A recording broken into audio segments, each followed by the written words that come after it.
My name's Jon Dovey, and I'm a very lucky man because I work here. Though I'm employed by the University of the West of England, my background was as a filmmaker for quite a long time, and then I became an academic and a lecturer, and now I'm working mainly here. And this place is an interesting resource for your thinking because it's a place that brings together entrepreneurs, startups, engineers, artists, designers and academics. So it's a kind of lab for some of the things that you're thinking of implementing in teaching. And the project I'm going to talk to you about this morning is Research and Enterprise for Arts and Creative Technology. It's called REACT. And I think in some ways it's a kind of test bed for some of the things that you're thinking about in how you introduce entrepreneurialism to undergraduate programs. And some of the things that we have been learning in our own university here in the studio and in this project have already changed the way that academics teach. They've already changed the way that we design courses. We've already started to run master's programs that are based here in the studio. So I hope that what I am able to share with you this morning will be a resource for your thinking in terms of how you might design programs that support students in becoming part of the creative economy. So in the UK, we calculate creative economy as being around 9.7% of the value of the whole economy. 9.7%, that's very big. It's actually bigger than financial services. But a lot of it is very invisible, because about 60% around about of that amount of value is produced by micro businesses, very small businesses, businesses around 2 people, 5 people, 7 people. Small businesses are the lifeblood and the heart of the creative economy. And small businesses are very difficult for innovation and state policy to deal with, because they're invisible, they're dynamic, they're fluid, they're promiscuous, they don't stay in the same place for very long, so nobody knows how to look after them and how to invest in them. So we've been trying to think about ways in which we aggregate micro business into a network that produces value for the region as a whole, and how we use research resource and the brain power and the imagination and the talent of academics to actually work with those businesses to create this network that adds value to the regional economy. So that's our mission. We're funded by this lot, the Arts and Humanities Research Council, and the brain power and the imagination and the talent of academics to actually work with those businesses to create this network that adds value to the regional economy. So that's our mission. We're funded by this lot, the Arts and Humanities Research Council. So that's the UK Research Council for Arts and Humanities work. So they're the people that look after design, fine art, film, dance, performance, history, philosophy, English, languages. They look after everything that's not science and maths. And they also have the smallest amount of money to do that, of course. And we have 5 university partners here, plus Watershed, this building. So we have 5 universities plus a cultural partner, a cultural industries partner. And it's very important that actually Watershed they're embedded in the partnership.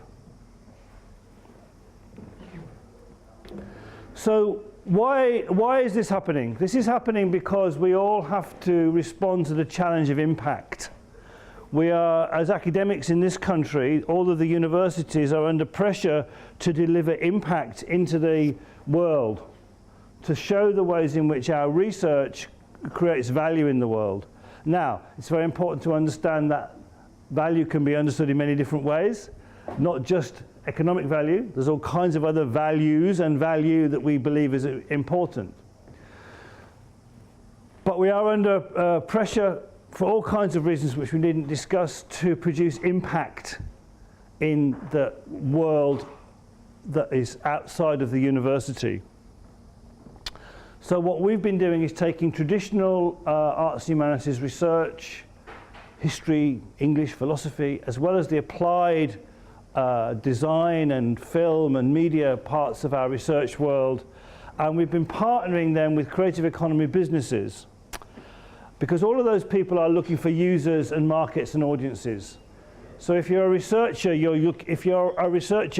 want your research to be used in the world. That's the idea. If you're a business, you want to find markets. So we're all looking for different ways of producing impact. To do this required a big investment in culture change for all of the partners. Those universities are very traditional universities. They're very old-fashioned universities. They're not particularly engaged with their regional economy in the way that we might understand. I hope none of them can hear. So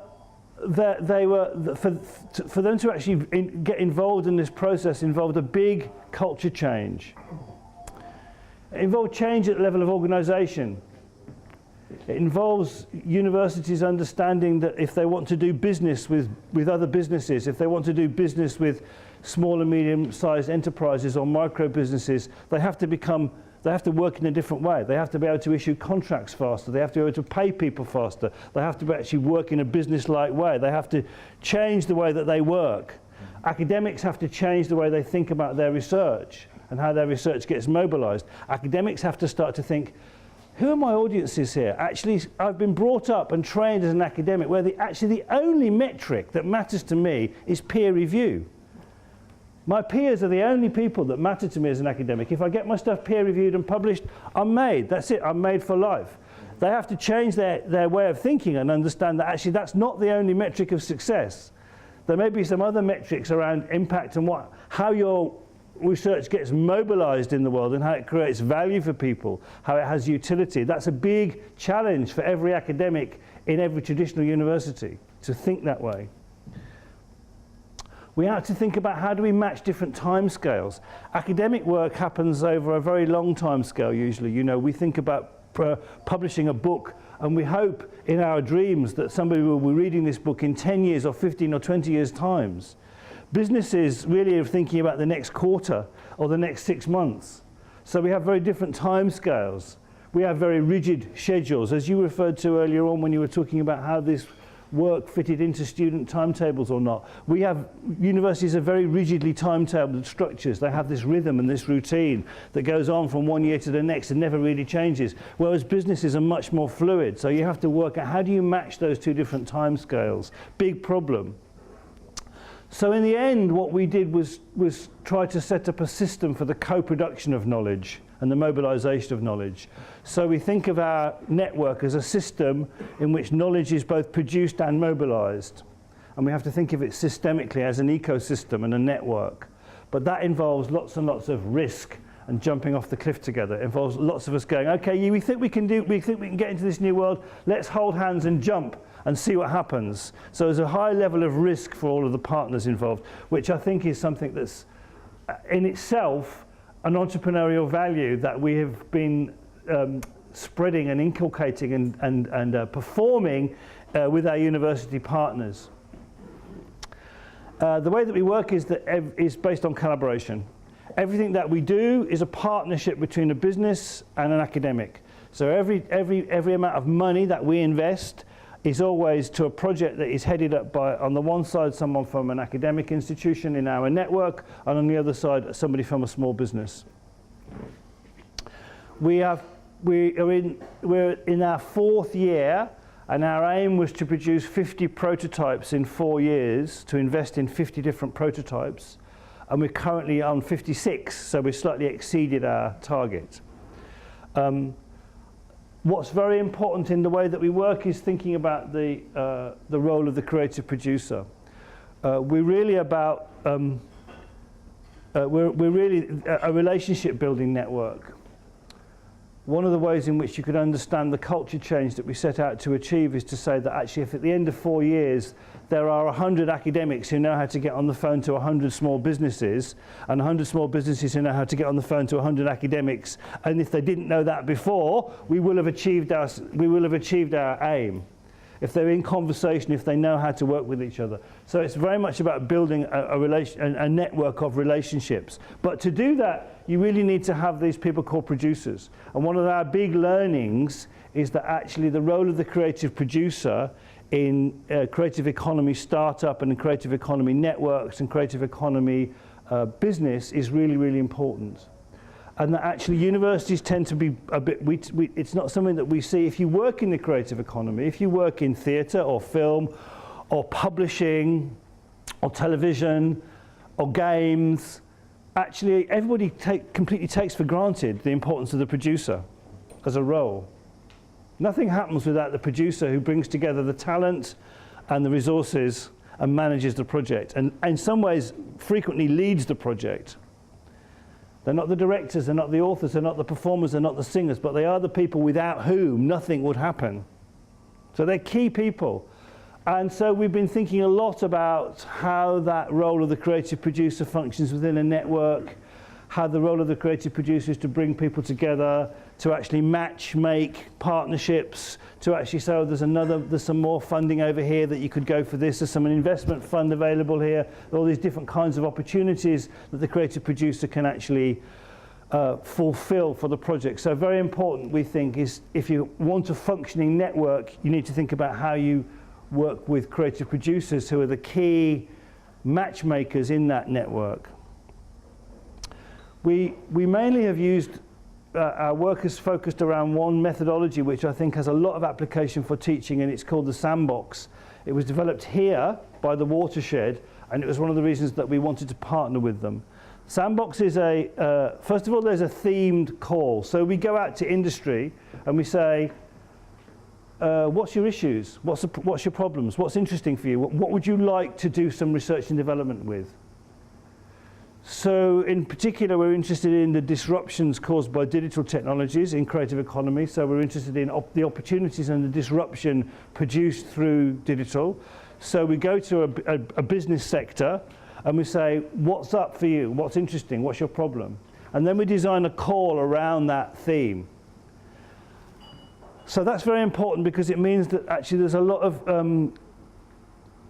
cohort-based learning. A lot of the learning that goes on in the sandbox is because people are working in a related area or related field, so the learning supports itself. It's a 3-month agile, iterative development process. So once we start, we go on a program through 3 months, and at the end of 3 months, all of the projects are expected to have designed and built a working prototype of whatever their project is.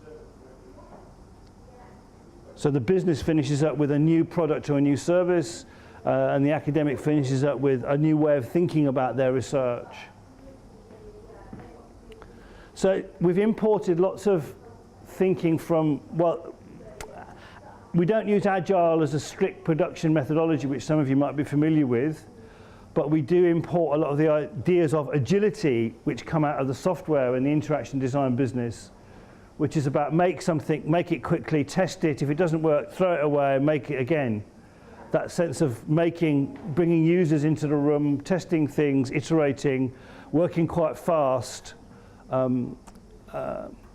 We also use a lot of peer-to-peer learning, and we make sure that people meet face-to-face. People have to come once every 3-4 weeks over that 3-month process. There are 4 or 5 community meetings where the whole group come together and share their work over a day of workshops so that people meet face-to-face. They also have to blog once every fortnight to share what they've been doing, so that mixture of face-to-face and online is really important, because we don't think that one doesn't work without the other. You have to have the face-to-face to make the online thing work, in our experience. Each project gets a mentor. It gets lots of producer attention, and it also gets business advice. It gets a mentor from the business sector that it's attached to, and that's been really, really important. Because those mentors are often able to offer brokerage to scale, by which I mean if you have a mentor from a bigger, more well-established company, they can help the smaller company make an advance or find a way to market or find a route to market. And they can offer that kind of both practical, direct advice as well as developmental support. So mentoring is really important. Everybody gets business advice.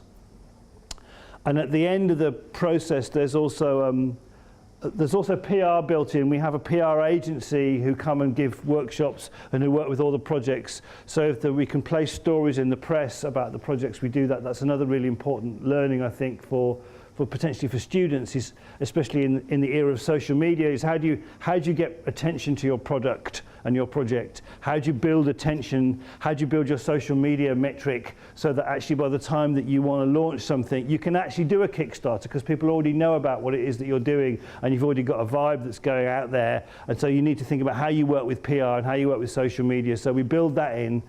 And then we also have a showcase at the end of each sandbox. So this is the beginning of one of our showcases. We, as an example of a theme, I'll talk a bit about books and print. So in our second sandbox, we went out to the publishing industry and we said, okay, so digital is really messing you up. We understand digital is messing up your world. What sorts of issues do you have? How could we help? What are the problems? So we issued a call around the relationship really between sort of the physical published artifact and its digital online presence, and how could we produce new ways of linking the physical to the digital in publishing.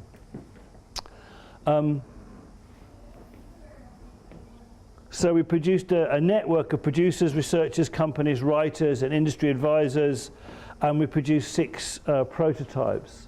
And then that was written up as like an insight paper for the publishing sector. So there was something that went back out into industry as well as these 5 prototypes. And one of our kind advisors, who is a guy from Hachette, who's the head of digital at Hachette, is a guy called George Walkley, said we did more in 5 months of the sandbox than the publishing industry had done in 5 years. So he was very excited about the progress that we'd made and what we'd done over that period of time. So our numbers, our headline numbers at the moment, we're not quite at the end of our project. We've put together 385 companies and 287 academics in conversations. So they've met in events that we've held, because we always hold ideas labs. And that's a very important bit of our process, which I didn't talk about really in the sandbox. At the beginning of each theme, we have a series of ideas labs where we put out a call to the relevant industry sector and the relevant academics, and we host 3 days of workshops in different locations around the region where we ask people to come together to discuss ideas and to meet one another and to make partnerships. And out of those conversations, bids get formed. So people start to write projects then out of those initial conversations, and they come forward to us for money. We've invested £1.9 million in prototype production. We've unlocked 19,000 hours of collaborative research. So far, our projects have brought back £350,000 worth of investment to themselves and another £1 million worth of successful research bids from our partners. So we're having impacts on the academics and on the businesses. We think we've produced new research and teaching models. I think one of the unexpected impacts was that academics started to say, oh, we're going to teach differently now from this experience. This has changed the way we think about teaching. We want our teaching to be more project-based. We want it to be more agile. We want to be able to introduce mixed disciplinary classes. And I think that came up in your evaluation. Students saying, and I think it's something that we feel very strongly, that actually we need to get engineers and creative students and business students working together. If that kind of creative economy value is actually going to be driven by the university sector, by education, we need to make sure that those kinds of disciplines are meeting each other before they arrive in the workplace, so that those siloed cultures of the engineer and the artist and the money people start to break down. Because actually, once you get into the business world of the small studio or the design agency or the games company or the film company or the publishing company, those distinctions start to to disappear. And you have to be able to understand all of those aspects. So I think changing the way you teach, mixing disciplines together has been an important learning. We make sure that all the IP that we produce goes to the businesses. And that's been quite a challenge for the universities to understand. We've argued that the universities aren't very good at exploiting intellectual property in the creative economy. They might be quite good at doing that when it comes to science or engineering or maths, but there's no evidence at all that they're any good at doing it in creative economy.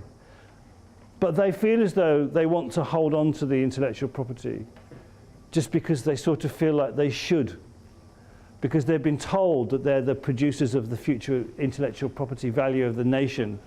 But actually they don't really know what to do with it. So we try to make sure it goes to the businesses. We've had to produce new sorts of contracting and payment processes for the businesses. So we've had to change the way that universities do their procurement processes and get new contracts, which in itself is actually a sort of research and learning outcome. We've started to think about new forms of PhD programs where students can work with businesses around these kinds of themes, so we've had some PhD programs based around what we've been doing, so students can be working with creative businesses as part of their PhD study. We've so far made 5 sets of themes. The first one was around heritage, so we've done a lot of work around cultural interpretation. And we chose heritage because we thought it would be an easy thing for the academic community to understand. So lots of work around history, archaeology, and cultural interpretation. The second one was around interactive documentary, because we understood that television and factual television, as it moves online and as it moves into the HTML5 environment, has enormous potential for interaction. Then we've done the one that I mentioned before about publishing and what sorts of bespoke publishing services we could support in the digital era. The fourth sandbox was about the Internet of Things. It's about connected objects. So what happens when do you understand this term, the Internet of Things? Yeah, okay. So we did so that was a very interesting project where we tried to bring humanities scholarship to bear on thinking about objects and design, and thinking about, well, what's the human experience of these connected objects? How do we use connected objects to make a world that's actually not a control and surveillance society, but a human society? And actually this object was part of a project called Staying in Touch, and it was this is an object that was connected to a storytelling device. It allowed remote haptic contact between people at a distance, so that if I was telling a story to my child and I was in another country, I could squeeze this and stroke it, and my daughter would also feel this squeezing and stroking in where she was in her place, or you know. So it was a kind of long distance haptic storytelling device that would allow people to stay in touch over distance, and that was made as part of the Internet of Things project. So it's about what's the human values involved in interactive objects. And the final project that we're working on at the moment is called Play Sandbox, and it's about toys. So we're working on projects that are all about new products and services for the 8 to 12 age group. So 5 different kinds of themes. And when we went to the toy industry and the people that work in that space in creative economy, and the people that produce products for young people, we said, what sort of issues do you have? And they said, it's very difficult for us to work with young people. We work with them at the end of the process. We test our products, but we don't really ever get them involved at the beginning of the process. So for the sandbox that we're just at the end of right now, which is actually coming to an end at the end of this week, we established a young people's cohort. So we have 20 8 to 12-year-olds who have been part of the production process all the way through. They helped us choose the products. They helped us choose. They came to the initial ideas labs, They've helped us test things all the way through. Their advice has been part of the whole process of making these things, which has been amazing. So we've actually, I think, done some interesting research around co-creation and co-creativity with children along the way of making these projects. We think we've done quite a good job of actually working with a range of arts and humanities disciplines. I think it's not too difficult to understand how design or film or media, journalism, publishing could have a role to play in supporting creative businesses. But what we're very proud of is that we've actually also worked with English scholars or historians or archaeologists or philosophers or linguists or sociologists or literary theorists and so on, that actually we've brought a whole range of talent. And it really is a talent system. An interesting way to think of it isn't about research, but to think of it as a talent development system. Because actually what you're doing is taking brains with learning and getting them to use those brains in different ways, with different patterns and in different routines. So in some ways it's about developing those talents in different ways. What are we doing next? We are getting to the end of our 4 years. So we're going to plan a big celebration. We're working on a big festival that will happen here in the autumn. We've established an alumni funding program, and this is quite important, I think, to thinking about how you support students' entrepreneurial skills. We realized actually, okay, we know how to make prototypes, we know how to form partnerships, we know how to form creative relationships. We've sort of worked that out after about 2 years. We worked out that was working. But the problem is, what do they do next? So they've got their prototype, they've got their great idea, they've got their talent, they've got their team. There's nowhere else for them to go. Because as a micro business, or a startup, or a small concern, most of the investment schemes that are available to support businesses in creative economy either require that you're already an SME, so you're already at the 9 people plus million, 2 million quid a year turnover level. And they also require that you match fund the investment. So if the state gives you £100,000 to do a research and development project, you've also got to put £100,000 in. And quite frequently, that has to be real money, not just in-kind money. It has to be actual cash money, you know. So actually, there's a gap in the system, which is for the 60% of the creative economy, which is the dynamic, fluid micro business sector. It's very difficult, as I said at the beginning, to support that area. So for your student startup, what do they do next actually will become a key problem. Getting the initial pitch together and the idea and the team, well, maybe we can achieve that, but actually what happens next is so we've established an alumni program which is trying to think about ways that we do that. What's the next stage support? How can we bring in other people? There's actually a team over there right now having a conversation with their business advisors. What we've actually done is bring in some new business advice teams and some new startup support teams to support the businesses to the next level. So I think what we've been doing shows that arts and humanities have something to offer creative economy. I think it can translate into teaching in ways that I've suggested it's already beginning to. And I'm going to just show you 2 examples of projects so you get a sense of things that we've actually been making that are relevant to the themes that I discussed earlier on. So Ghosts in the Garden is a project which is a collaboration between a startup company called Splash and Ripple and an historian called Steve Paul from my university, University of the West of England. He's actually the guy, he's over there now.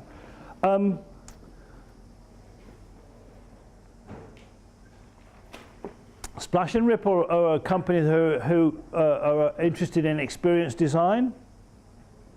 They're interested in games, and they're interested in performance. So they design real-world games. Is their business. They had a site at a museum in Bath, which is just up the road. Some of you might be visiting there while you're staying over. It's a very beautiful city nearby. And there was a museum in Bath, And at the back of the museum, there was a big area of land it's a garden. But in the 19th century, this garden was the biggest fun fair in Britain. It was this amazing Victorian pleasure garden with mechanical waterfalls and tightrope walkers and orchestras and fireworks and all sorts of things going on. And so the museum wanted to be able to share this history with the people that came. And this is the project that responded to that brief.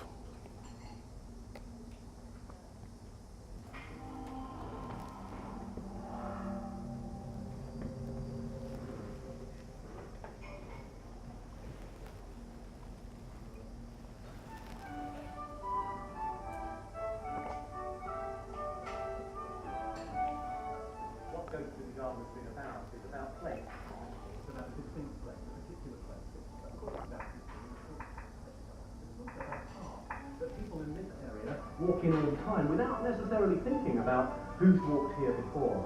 So to uncover some real history, to think about the discipline of how we discover real history, how we put people from the past back into the land on which we walk, I think that's just such a valuable, that's so much better than making it up.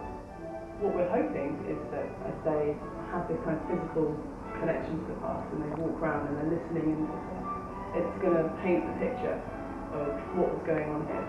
And it was a busy, bustling place, with all kinds of things happening. So we kind of want people to go away with that experience.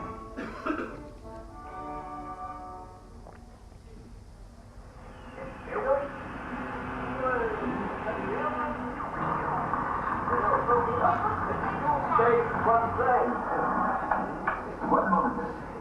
Action ready. Excellent. The fictive representation of a pleasure ground to dominate the project, but a fictive representation that's thoroughly informed by real historical research. When I look at projects of a similar kind elsewhere in the country, it always seems to me that's not what we've got. Neither has this been a sort of a digital guidebook, which we didn't want to do that either. We wanted it to be much more involving and exciting. So they get given one of these, which is a special listening device. And people go out and take the objects with them and listen into what's happening in different places. I mean, these are the only surviving pleasure gardens, but nothing from the pleasure gardens survives. I mean, the labyrinth's gone, all the excitements are not there, and I think and hope what this sort of experience gives a sense of is quite what used to happen, the life there used to be, of lights and fireworks and illuminations and labyrinths and swings and all the rest of it. And so I hope you get a sense of the sort of layers of history through where they are. My delivery method is either through lecture, seminar, presentation, or through book or learned article. So I can talk to public audiences that way, but it's very kind of one way. But this, of course, is an entirely different thing. We're allowing the public, more or less, to kind of find their own way through the research. So these are some new ways of working for me. These are new kinds of outcome, and I've had to listen to people from other disciplines about what will work and what won't work, and I'm just not used to this. But I think I've done it quite well, really. I think that we've done it. I think people are coming back and they're talking about how they feel about the space, and they're using language about imagining what it was like, and they're saying that it's evocative, that the soundscape made them imagine what it was like when it was a pleasure garden, and that was exactly what we were trying to achieve. Oh, you're still here? You get along and follow with the bridles in the Cosmorama, or find out if there are any beggars by the swings. Hurry!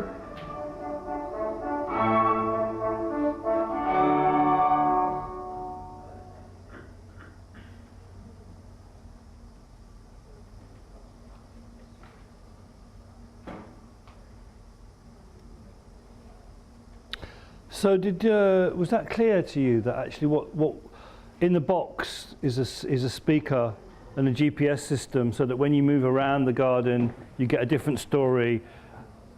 So the whole idea was so that people, you didn't have people in the space just going around doing this.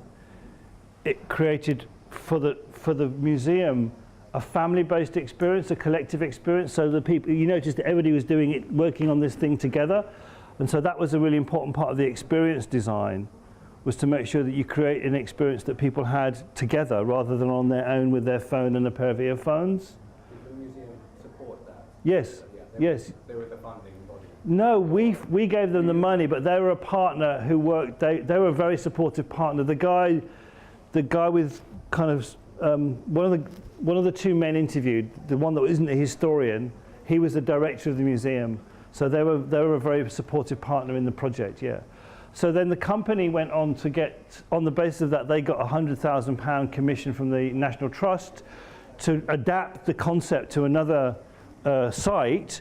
So now they have a platform now and a service that they can offer, which they're now busy trying to develop for other kinds of heritage organisations as a way of working with heritage. So the second project I wanted to talk to you about is a bit different. This was in the, actually this came out of our books and print project. It was about translation and adaptation, I suppose, of literary projects. A scholar, a young guy who's called Anthony Mandel, who's a scholar of Gothic literature, of 19th century literature, met a games company in one of our ideas labs.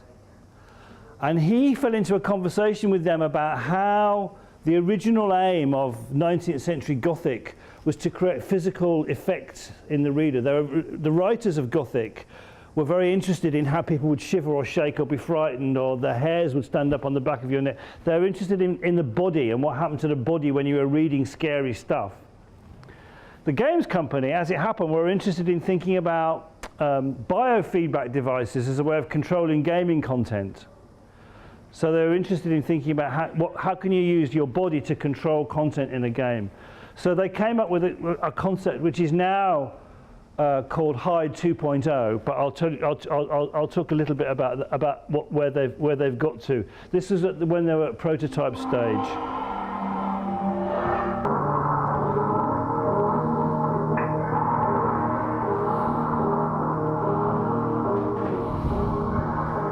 We're asking people to use their bodies to control, game control.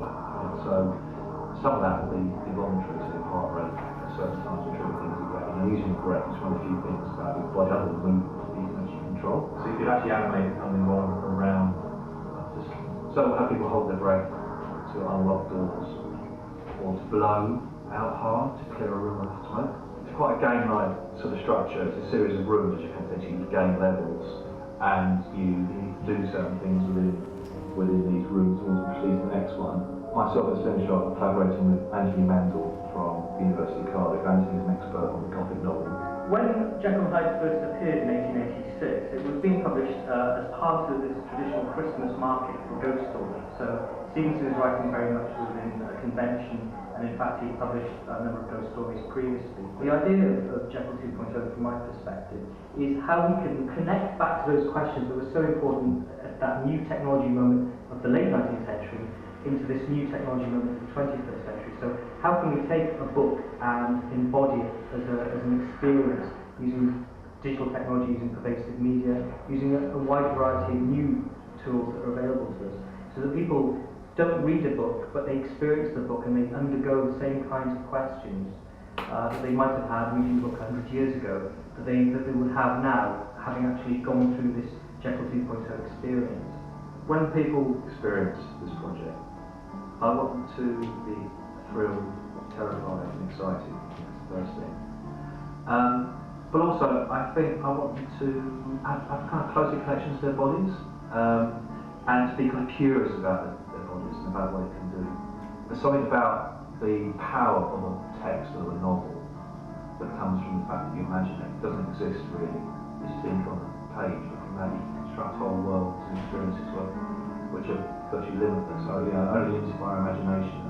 I think people need to become more literate about their physical state and their health, and to feel comfortable with technology, because as I said earlier, I think it's become an incredibly important part of our lives. Ideas about what makes us human in relation to science and technology. The more we depend on science, the more we depend on drugs, on body modification, on medical advances, does that actually add to or take away from our humanity? Our next plans are, we're building an environment that people can actually go into, a single physical environment So at the moment we've got some basic sensing technology, we can connect to the internet with it and we can actuate stuff in the real world. We want to turn it into something that's kind of consistent and complete sort of, experience. I wouldn't say more.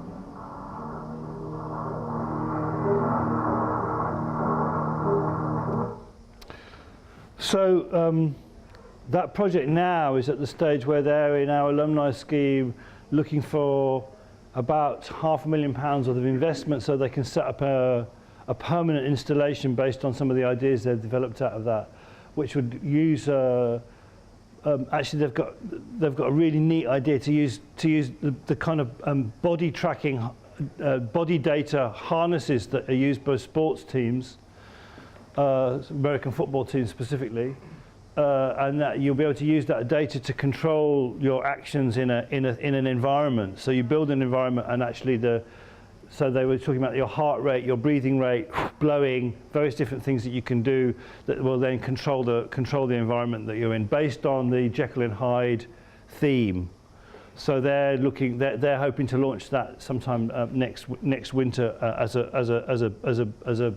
an attraction. So that's where we are. We've maybe got a short time for questions because we started a little late and Emma's giving me that sign. So I'd be very interested to have a conversation with you about where you could see learning for this project in your curriculum design and how we teach students, and where you could see points of contact between what we're doing with academic researchers and how we might work with students. Because in fact, one of the ways that I have to try to sell the continuation of this project to my university partners is to say, look, we can design some great new courses based on this. We can attract lots of new students. So I'd be interested to see whether you think what you think the point of contacts might be between teaching and this kind of experimental process. I learned something new. I learned the sandbox. I'm collecting all these words that we have for pressure cookers, challenges, boot camps. Hacks. Yeah. Sandbox was new to me. It's a playing ground, I suppose. What do you actually want from students?